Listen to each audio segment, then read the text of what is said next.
رب العالمين واشهد ان لا اله الا الله وحده لا شريك له واشهد ان محمدا صلى الله عليه وسلم عبده ورسوله سلم ربه بالهدى ودين الحق وظهره على دين كله.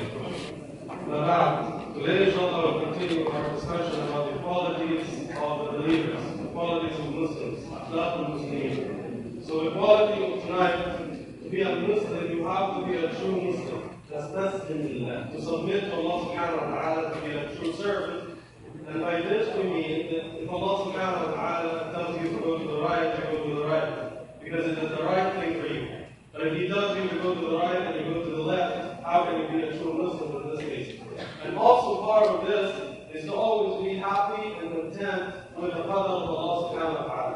Because how can you be a true servant of Allah? You are always protesting the qadr of Allah subhanahu wa ta'ala. If He takes something from you, you're always protesting. You're always protesting that He is not giving you just like He gave other people. So this is the meaning of Islam to Allah subhanahu wa ta'ala. وَمِنْهُ فَلَمَّا أَسْلَمَ وَتَلَّهُ لِلْجَبِينِ. In the story of Ibrahim alayhi salam, when they fully submitted themselves to Allah subhanahu wa ta'ala. The problem with a lot of people is they're not happy with Allah subhanahu wa ta'ala. They are not true servants. Or this is what they think. So they always live in denial. So if you ask someone, and this happens to us every day, if you ask someone who's young, little kid with a soccer ball, what do you want in life? They say, oh, we want to grow old, so we can have a lot of money, a car, and a house, and a wife, and all these things. Now you ask someone who's real old with a cane, what do you want? They say, oh man, I want to go back to childhood, carefree. We don't have problems in life.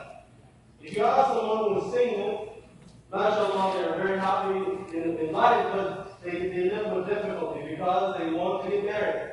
And you talk to married people, they want to shoot themselves in the head. Sorry, most of them. You talk to someone who is poor, their life is difficult because they need money, because they think money will make them happy. And you talk to someone who is rich, oh man, we can't sleep at night. We're always worried that we're going to lose our money.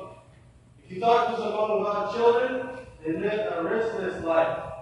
If you talk to someone with kids, they want to jump in the ocean, because the life is miserable, If you talk to someone who is living, they say, oh man, this life is miserable. I wish I died. The first thing that the people would say when they go to the grave, the first thing they will say, oh Allah, I want to go back to life. Because, I want to go back to life, clean the mess, in my ways, and all these things. If you ask someone in jail what they want, they say, well, freedom is precious, man. I'll pay everything just to get out for a day or two. You ask some of the brothers outside jail, they will say, oh man, I want to go to jail, man. I'm desperate. Why? Because it's a free life. You have free housing, free food, health care, you don't pay taxes, air conditioning. It's nice, man, right there. So some people, when they get them out of jail, they want to do anything just to go back. So people live in denial. Tall people want to be short, short people want to be tall, big, you name it. You have all these things. A lot of people think that their happiness will be in money. So they don't know. If you just think about suicide rates in the world, the highest rates of suicide in the world are in rich countries. In rich countries, not in poor countries. In Japan, in the US, in Europe. And I remember telling you the story in one of the khutbahs a long time ago. One of the people in Germany, in 2009, he had $11.5 billion. I'm not talking about a million, billion with a B. He lost $2 billion because of the economic crisis. $2 billion. He still had $9.5 billion.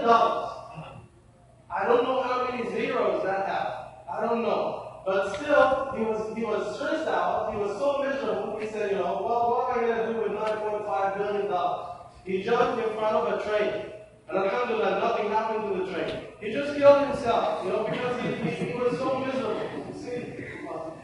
Also, people think that, some people find happiness in drugs. They want to get high, knocked out, so they don't feel anything. Some people want to drink, hang out with women, chase women, and so on and so forth. Some people find happiness in doing crazy stuff. They want to be cool, If you live in Canada, 30 minus. What cool are you talking about? You want to feel cool, just put yourself in the fridge. Or just go to your backyard in the winter. This is the coolest you can get. Okay? One guy in China, just a year ago, got married to his pillow. To his pillow. And I thought about it for a moment. Why in the world would someone marry a pillow?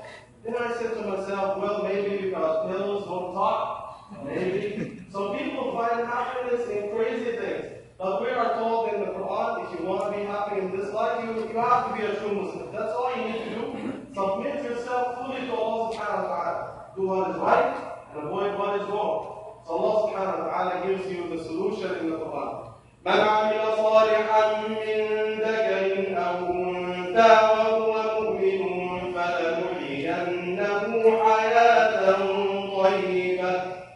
Whoever does good deeds, righteous deeds, and this person has faith, he's a believer, whether this person is a male or a female, he or she, then Allah subhanahu wa ta'ala will make him live a happy life.